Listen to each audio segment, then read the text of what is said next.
Shalom, salam damai sejahtera dalam kasih Tuhan. Saudara, saya mengajak kita hari ini untuk berbincang dan merenungkan tentang perencanaan hidup. Dan saya berharap kita masing-masing punya perencanaan hidup.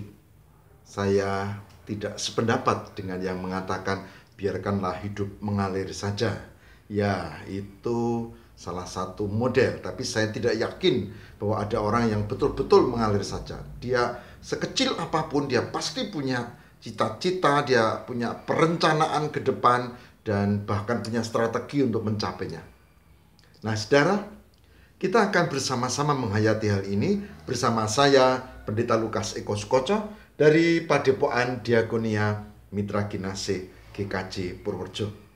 Saya berharap kita menjalani kehidupan di masa seperti sekarang ini dengan tetap membuat perencanaan tetapi tidak melupakan Tuhan.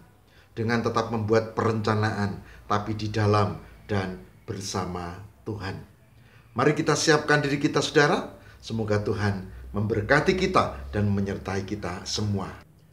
Saudara, saya mau mengajak kita untuk membaca bagian dari kitab Amsal. Ya. Kitab Amsal pasal 16. Amsal 16. Amsal 16 kita membaca ayat yang ke-9. Yang demikian sabda Tuhan. Hati manusia memikir-mikirkan jalannya, tetapi Tuhanlah yang menentukan langkahnya. Saya ulang baca.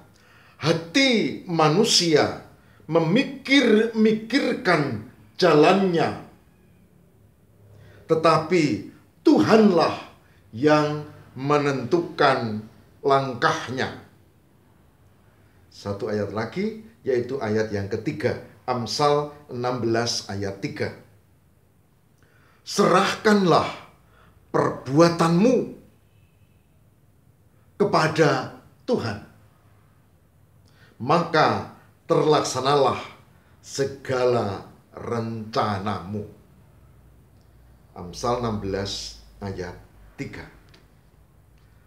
Saudaraku yang terkasih di dalam Tuhan, punya rencana enggak hari ini atau mungkin besok? Ya, mungkin minggu depan untuk rencana yang agak jangka panjang. Atau mungkin bulan depan untuk rencana yang lebih tertata, biasanya rencana khusus. Atau barangkali tahun depan.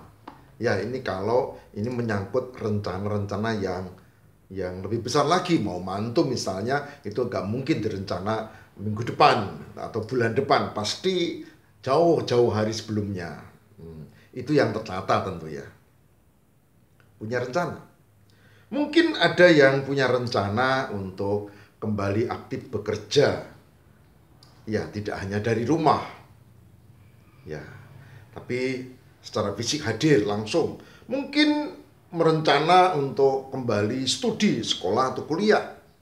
Langsung, ya, karena sekarang memang harus daring, ya, online gitu.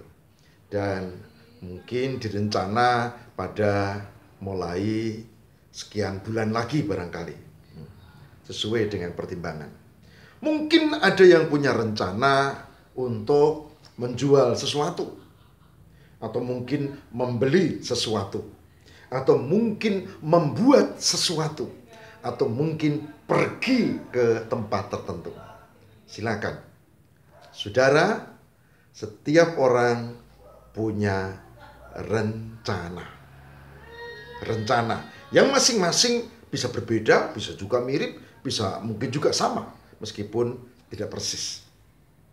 Saudara, perencanaan adalah hal yang wajar. Ada yang merencanakan untuk kontrol, berobat lebih tertata lagi supaya bisa makin sehat. Mungkin ya. Mungkin ada juga tidak hanya bidang kesehatan, tapi juga bidang ekonomi. Ini setelah sekian lama pandemi, lalu sekarang sudah menata diri untuk membuat usaha baru mungkin. Saudara, itu wajar dan itu tidak salah.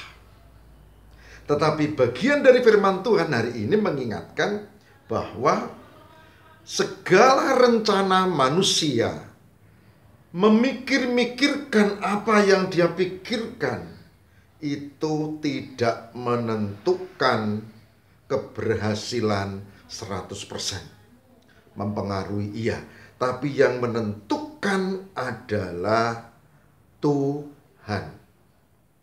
Tuhan. Oleh sebab itu, saudara, ada dua hal yang penting di sini. Lakukan tugas kita membuat perencanaan sebaik-baiknya, planning, dalam hal apapun, dengan cara begini begitu, strateginya dibuat begini begitu, pendekatannya, lalu jejaringnya, modalnya, ya kalau itu usaha, bagus. Dan itu wajar, boleh.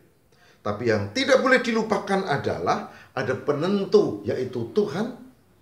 Dan Tuhan yang menentukan. Tuhan yang mengatur, Tuhan yang mengatur keberhasilannya. Oleh sebab itu, Amsal 16 ayat 3 yang tadi kita baca memberi catatan penting. Serahkanlah perbuatanmu kepada Tuhan. Serahkanlah perbuatanmu kepada Tuhan. Maka terlaksanalah segala rencanamu. Saya ulang, Amsal 16 ayat 3, serahkanlah perbuatanmu kepada Tuhan, maka terlaksanalah segala rencanamu. Saudaraku yang terkasih di dalam Tuhan, dengan demikian ada dua hal penting. Yang pertama adalah usaha manusiawi kita, dan itu harus karena kita dikaruniai akal, pikiran, perencanaan. Itu yang pertama, usaha kita. Dan yang kedua yang tidak boleh dilupakan adalah Sang Penentu hidup, yaitu Tuhan. Dan Tuhan yang harus kita mohonkan dalam doa supaya perencanaan-perencanaan itu menjadi sukses. Tanpa itu nggak bisa. Tapi Pak, kadang-kadang kita ini perencanaannya bagus dan ya maksudnya Tuhan berkati dong. Masa perencanaannya bagus Tuhan nggak berkati? Iya betul, memang. Tapi ingat bahwa pikiran kita ini terbatas, berbeda dengan kehendak Tuhan. Saya pada bulan Februari 2020 ya yang lalu itu merencanakan untuk menikahkan anak saya. Saya rancang. Oke. Setelah pernikahan kami merencanakan off dulu, biarkan si mempelai pergi berdua. Ya, honeymoon. Lalu setelah itu kita rancang lagi. Kita akan bawa boyong manten ke Tangerang. Oh, bagus toh? Rencana bagus. Lalu di sana memang tidak ada acara khusus, tapi ya ada acara keluarga begitu. Lalu begini, lalu begitu, kemudian begini, begitu, dan seterusnya. Tapi apa yang terjadi? Ya, kita tahu. Begitu selesai mantu, honeymoon berangkat, pulang, meledaklah ya yang namanya penyakit COVID-19, Corona. Sehingga apa? Sehingga perencanaan tadi menjadi batal. Kan perencanaannya bagus-bagus toh, tapi menjadi batal karena memang ada kenyataan yang beda. Dan jangan berkata bahwa Tuhan tidak memahami perkembangan yang ada di hati kita, tapi juga yang ada di luar kita. Pasti itu misteri ilahi.